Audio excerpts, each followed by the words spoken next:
जी अस्सलाम वालेकुम, यासीन आपके साथ हाजिर है मॉर्निंग ब्रीफिंग में। आज वेडनेसडे का दिन है और 19 फरवरी डेट है आज, और इस हफ्ते का हम तीसरा या दूसरा वर्किंग डे कह सकते हैं क्योंकि मंडे को अमेरिका की मार्केटें बंद पड़ी हुई थी, वहां पे प्रेसिडेंट डे हॉलीडे था। अच्छा, सबसे पहले हम बात कर लेते हैं गोल्ड की। आज गोल्ड ने हाई कर दिया है 1612 का, यानी ये वो हाई है जिस दिन 3 जनवरी को कासिम सुलेमानी की हलाकत हुई थी, जो कि ईरान के जर्नैल थे और बगदाद में एक अमरीकी ड्रोन अटैक में वो मारे गए थे। उसके बाद मार्केट में बहुत ज्यादा पैनिक सिचुएशन हो गई थी। क्रूड ऑयल की मार्केट $66 तक चली गई। गोल्ड ने 1612 का हाई कर दिया था, लेकिन उसके बाद मार्केट डाउन साइड पर आना शुरू हो गई थी। और आज हम ये देख रहे हैं तकरीबन 45 डेज के बाद गोल्ड की कीमतों में खातिर खा इजाफा हो गया है। मार्केट हायर साइड पे है और उसके ऊपर उसकी वजूहत 2-3 बताई जा रही हैं। और एक वजह तो सबसे, जैसे मैंने कल भी आपसे कहा था कि हर खबर के पीछे एक ही खबर लगी है और वो है कोरोना वायरस। आज कोरोना वायरस को तकरीबन 1 महीना होने वाला है। मार्केट उस पर बहुत ज्यादा अप एंड डाउन हो रही है, बल्कि महीने से ज्यादा हो गया है। ये 24 जनवरी की बात है, यह लगभग 1 महीना हो रहा है। लेकिन हर खबर के पीछे ये कोरोना वायरस की जो बातें चल रही हैं, और अमेरिका की स्टॉक मार्केटें भी for the certain period of time down side पर जाती हैं, फिर ऊपर चली जाती हैं। और अभी जो हमारे पास जो खबर आई है कल, जो खासतौर पे एप्पल ने ये ऐलान किया था कि उसकी जो 2020 की जो फर्स्ट क्वार्टर की अर्निंग रिपोर्ट या रेवेन्यू जनरेशन की जो खबरें आएंगी वो खराब आएंगी, जिसकी वजह से हमने ये देखा कि स्टॉक मार्केटें थोड़ी सी डाउन हो गई थी, लेकिन उसके बाद दोबारा से मार्केटें हायर साइड पर चलना शुरू हो गई। जैसे मैंने आपसे पहले भी ये कहा था कि किसी एक पर्टिकुलर कंपनी के हवाले से अगर हम ये देखते हैं कि उसकी रिपोर्ट खराब आ रही है या उसने रिपोर्ट आई भी नहीं है, उसने सिर्फ ये इंडिकेशन दी है कि रेवेन्यू जनरेशन जो है एप्पल फोन का खराब आएगा, उस पर सर्टेन पीरियड के लिए मार्केट कल की तारीख में थोड़ा सा डाउन हुई। आज हम ये देख रहे हैं कि S&P, डाउ जोन्स, नैस्डैक फिर दोबारा अपने तकरीबन हिस्ट्री हाई की तरफ चलते चले जा रहे हैं।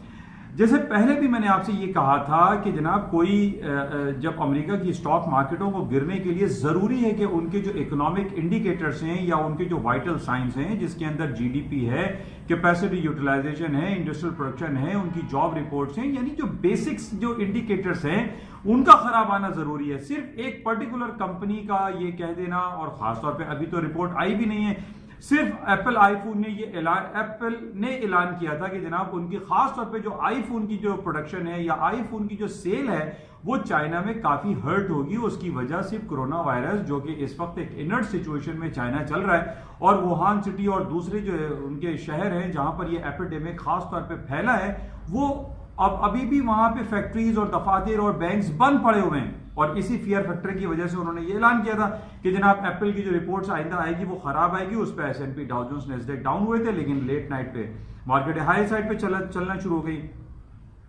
अच्छा, अब इस बात का समझना भी बहुत जरूरी है कि गोल्ड की मार्केटें ऊपर क्यों आ रही हैं।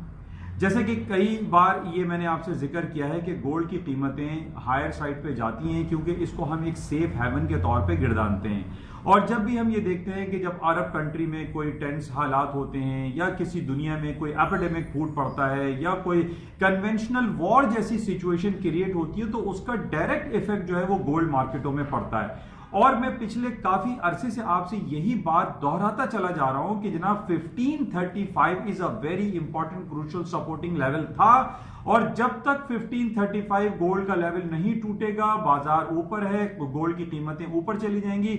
और यही सूरत हाल कुछ हमारे सामने आज आ रही है कि जनाब अब 1610 का मार्केट ने हाई कर दिया है। और उसकी वजह सिर्फ यही है कि अब हम ये देख रहे हैं कि जनाब एक तो कोरोना वायरस की वजह से पूरा एक टेंस हालात है, फिर जो लिबिया में हालात 2 दिन से वहां खबर चल रही है कि वहां के जो यूनाइटेड नेशन बैक गवर्नमेंट है और वहां के जो रेबेलियंस हैं, जो रेबल्स हैं, उनके दरमियान काफी एक सिविल वॉर वाली सिचुएशन क्रिएट हुई है। और हम ये जानते हैं कि लिबिया एक बड़ा मुल्क है, ऑयल रिच कंट्री है, और उसकी खराब खबर आने पे ऑयल की मार्केट भी ऊपर जा सकती है। अच्छा, जब ऑयल की मार्केट ऊपर जाएगी तो जाहिर है कि गोल्ड, सिल्वर और जो प्रेशियस मेटल हैं इनकी कीमतों में भी इजाफा हो सकता है, और वो हो रहा है। तो बहरहाल ये जो खराब खबरें हम जब भी कहीं देखते हैं तो उन बैड न्यूज पे गोल्ड की कीमतें ऊपर जाती हैं, और टेक्निकली जो मैंने आपसे जिक्र किया था 1535 वो बहुत दूर हो गया, तकरीबन $80-90 का फासला हो गया है, लेकिन फिलहाल अभी भी गोल्ड की कीमतें नीचे दिखाई नहीं देती। इसका टेक्निकल रेजिस्टेंस हमारे पास जो अभी फिलहाल आ रहा है वो 1620 का है, लेकिन 1620 के ऊपर भी अगर मार्केट क्लोज होती है या 15 या 20 आप कह लीजिए, तो मार्केट में मजीद पोटेंशियल एग्जिस्ट करता है और गोल्ड की कीमतें मजीद ऊपर जा सकती हैं। और खास तौर पे इसका जो टेक्निकल लेवल अगर हम 1535 से देखें तो 1635 तक मार्केट जा सकती है, या 1640 तक मार्केट, या 1640 तक मार्केट का रेजिस्टेंस वैलिड है। तो ये अभी पोटेंशियल इस पे मौजूद है, गोल्ड की कीमतों में खातिर खा मजीद इजाफा हो सकता है। इसका 1640 का लेवल आप जहन में रखें, उसके ऊपर के स्टॉप्स लगा के गोल्ड में सेलिंग चांस लिया जा सकता है। अच्छा, इसके साथ ही जो अमेरिका की स्टॉक मार्केट की हम बात कर लेते हैं। जो मार्केट कल डाउन हुई थी वो सिर्फ एप्पल के कमेंट्स पे हुई थी। बहरहाल अब वो कमेंट जो है वो डिसॉल्व हो चुके हैं। अभी जाहिर है ये सिर्फ एक कमेंट था, अभी कोई खबर आई नहीं है कि जनाब एप्पल की रिपोर्ट खराब आ गई है और जनाब उनके रेवेन्यू जनरेशन हर्ट हो गए या बैड हो गए या खराब हो गए। अभी ये एक इशारा था, अब इस इशारे पे हम ये कहेंगे स्टॉक गिर जाएंगे तो it is not so good. तो बहरहाल मार्केट अभी दोबारा से ऊपर जा रही है।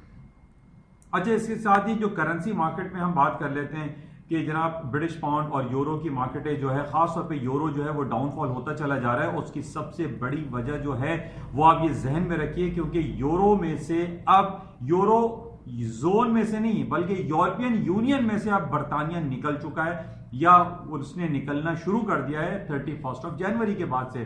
तो इस वजह से हम ये कह सकते हैं कि यूरोपियन यूनियन जो कि अब डाउन साइड पे जाता हुआ दिखाई दे रहा है बरतानिया के एग्जिट होने के बाद, इस वजह से जो सेंटिमेंट्स हैं वो नेगेटिव हैं और यूरो की मार्केट डाउन होती चली जा रही है। जबकि हम ये देख रहे हैं कि स्टर्लिंग कंपैरेटिवली हायर साइड पे जा रहा है, और उसकी वजह यही है कि ये जो बात हमारे पास पहले थी कि जनाब 350 million pound of sterling weekly basis पे बरतानिया ब्रसल्स के अकाउंट में डालता है, वो नहीं डालेगा, उसके पास पैसे आ जाएंगे, उसकी जो है सेविंग्स होंगी। तो हम ये देख रहे हैं कि बरतानिया की जो करेंसी है ब्रिटिश पाउंड उसमें थोड़ी सी तेजी है, जबकि यूरोपियन यूनियन से बरतानिया के निकलने के इखराज होने के बाद यूरो जोन थोड़ा सा डाउन साइड पे जा रहा है, और इस वजह से इसमें मजीद डाउनफॉल दिखाई दे रहा है।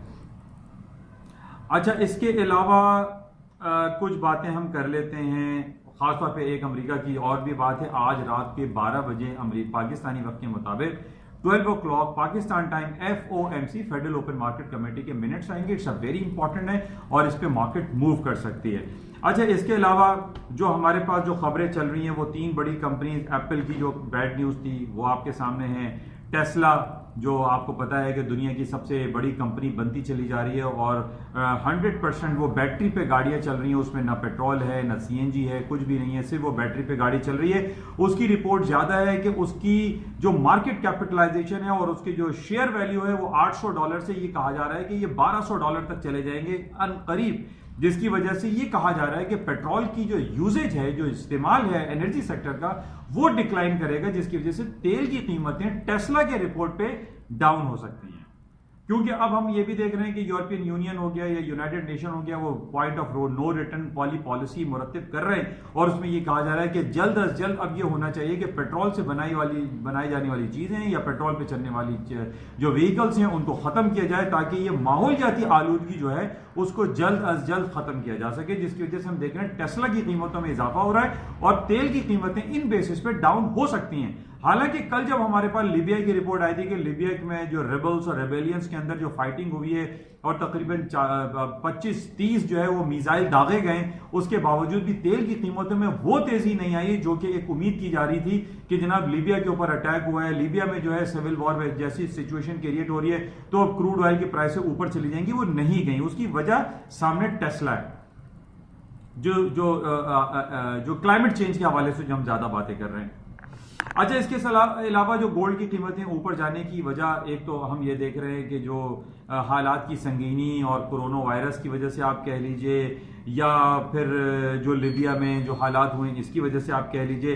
एक खबर हमारे पास ये भी नजर आ रही है कि यूनाइटेड नेशन और US और तालिबान के दरमियान जो मुज़ाकरात हो रहे हैं उसके अंदर भी इतने अच्छे हालात नहीं है। अब एक कल जो खबर हमारे पास आई थी कि अफगानिस्तान के अशरफ गनी साहब 5 महीने के बाद ऐलान हुआ है, वहाँ पे जो उनकी इलेक्शन कमीशन ने ऐलान किया है कि अशरफ गनी साहब जो है विनिंग पोजीशन में है और जीत गए और वहाँ के नए सदर वही रहेंगे जो पिछले टेन्योर में थे, जिसकी वजह से एक टेंस हालात हो रहे हैं। हम ये देख रहे हैं कि यूएस, अमेरिका और तालिबान के दरमियान जो मुज़ाकरात हैं वो इतने अच्छे अंदाज में चल नहीं रहे हैं। हालांकि खबरें आ रही हैं कि नहीं जनाब पैक्ट हो गया है और अमेरिका का ये कहना है कि 8,000 फौजी अफगानिस्तान में रहेंगे, जबकि अफगानिस्तान की जो गवर्नमेंट है वो ये कहती है कि हम एक अमरीकी भी जो है वो बर्दाश्त नहीं करेंगे और अफगानिस्तान पे अमेरिका का 0 जो है वहां पे फौजी होना चाहिए, यानी 0% भी वो बियर नहीं करेंगे, यानी 0 कर देंगे उसको,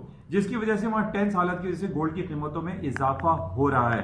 और यही वजह है कि जो इसका नेक्स्ट टेक्निकल लेवल है वो 1640 तक का है।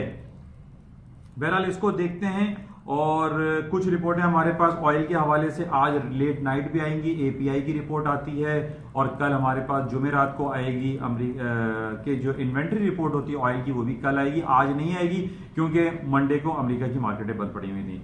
तो बहरहाल ये खबरें। अच्छा, पाकिस्तान के हवाले से हम बात कर लेते हैं। पाकिस्तान की स्टॉक मार्केटों में कुछ बेहतरी आ रही है और आएगी। उसकी वजह यह है कि यूनाइटेड नेशन के जो सेक्रेटरी जनरल हैं मिस्टर एंटोनियो गटरेस जो है वो आजकल आए हुए हैं और उन्होंने करतारपुर कॉरिडोर का भी मुआयना किया, वहां गए, उन्होंने उधर तकरीबन काफ़ी टाइम उन्होंने गुजारा। ये बड़ी एक खुशाइन बात है। पाकिस्तान का जो मैसेज जा रहा है पूरी दुनिया में वो बहुत अच्छा जा रहा है कि यूनाइटेड नेशन के सेक्रेटरी जनरल का यहाँ पर आना, यहाँ पर क़याम करना, यहाँ पर लोगों से मुलाकातें करना, करतारपुर कॉरिडोर में जाना, ये it's a very positive gesture है और ये इसका मैसेज पूरी दुनिया में बहुत अच्छा जा रहा है। और इसके अलावा पाकिस्तान में जो PSL स्टार्ट होने जा रहा है, पाकिस्तान सुपर लीग जो क्रिकेट जो मैचेस होंगे वो भी पूरी दुनिया में पाकिस्तान का एक अच्छा पैगाम जा रहा है कि पाकिस्तान एक अमन पसंद मुल्क है। और ये यूनाइटेड नेशन के सेक्रेटरी जनरल जनाब एंटोनियो ने भी ये कहा कि पाकिस्तान एक पीस मेकिंग और पीस लविंग कंट्री है। इस वजह से ये उम्मीद की जा रही है कि FATF में जो 2 से 3 दिन में पाकिस्तान का ऐलान हो जाएगा कि उसको ग्रे लिस्ट से निकालेंगे या नहीं निकालेंगे। उम्मीद यही की जा रही है कि पाकिस्तान का ग्रे लिस्ट से नाम निकल जाएगा और पाकिस्तान की इकोनॉमिक कंडीशन जो है वो पहले से काफी बेहतर होती हुई दिखाई दे रही है। तो ये इंपॉर्टेंट है और 1 से 2 दिन में हमें देखना पड़ेगा कि FATF के हवाले से पाकिस्तान के FATF क्या अनाउंसमेंट करती है। इंशाल्लाह राब्ते में रहेंगे, लेकिन मुख्तसर यही है कि गोल्ड की कीमतों में तेजी है और ऑयल मिक्स चल रहा है। ऑयल में हम अभी ये नहीं कह सकते कि लीबिया वॉर की वजह से बहुत ज्यादा तेजी आएगी, मार्केट अभी मिक्स है। इंशाल्लाह राब्ते में रहते हैं और देखते हैं मजीद मार्केट में और क्या खबरें रहेंगी। Thank you.